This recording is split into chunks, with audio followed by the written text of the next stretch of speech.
एक हजारों में मेरी बहन की शादी को 12 साल हो चुके थे। उसका ससुराल पड़ोस के गांव में था, लेकिन मैं अब तक कभी उसके घर नहीं गया था। लेकिन वह कभी कभार सबसे मिलने घर आती थी। एक दिन मेरी पत्नी ने मुझसे कहा कि तुम्हारी बहन जब भी आती है तो उसके बच्चे पूरे घर पर कब्जा कर लेते हैं और बहुत परेशान करते हैं। पूरे घर में सामान फैला देते हैं। खर्चा तो 2 गुना बढ़ जाता है। तुम्हारी माँ तो चोरी चुपके से उसे साबुन, वॉशिंग पाउडर, चावल और दाल यह सब चीजें देती रहती है। यह सब सुनकर मुझे बहुत गुस्सा आया। मैं मुश्किल से घर का खर्चा चला पाता हूँ और मेरी माँ मेरी बहन को सब कुछ दे देती है। एक बार बहन घर आई थी, तभी उसके बेटे ने टीवी का रिमोट ही तोड़ दिया। मुझे गुस्सा आ गया और मैंने अपनी माँ से कहा कि दीदी को ऐसे बार बार घर नहीं आना चाहिए, बस दिवाली पर ही आया करे, और जो तुम झोला भर के सामान देती हो वह भी बंद कर दो। माँ ने कुछ नहीं कहा, पर बहन ने सब सुन लिया था, लेकिन वह भी कुछ नहीं बोली। 4 बज चुके थे। उसने अपने बेटे को तैयार किया और कहा, भाभी मुझे बस स्टॉप तक छोड़ दो।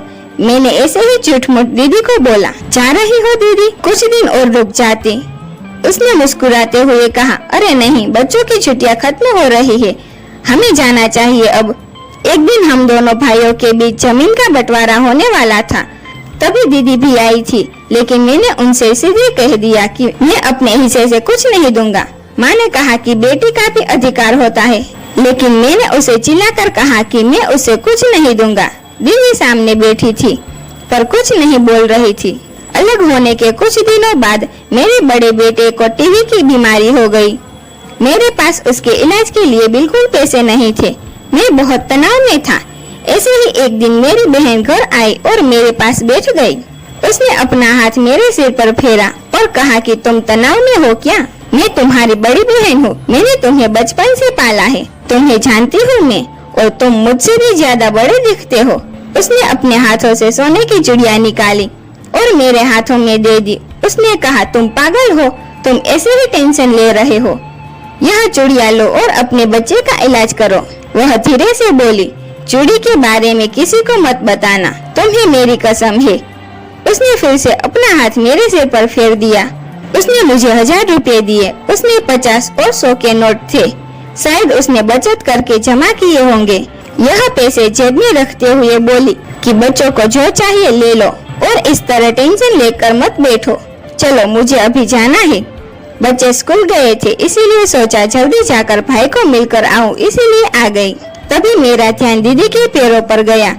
उसने टूटी हुई चप्पल पहन रखी थी और पुराना दुपट्टा पहना था। वह जब भी घर आती थी उसके कंधे पर हमेशा वही दुपट्टा रहता था। बहुत जल्दबाजी में चली गई और मैं कुछ नहीं बोल पाया। हाथों में वह चूड़ियां लिए मैं जोर जोर से रो रहा था।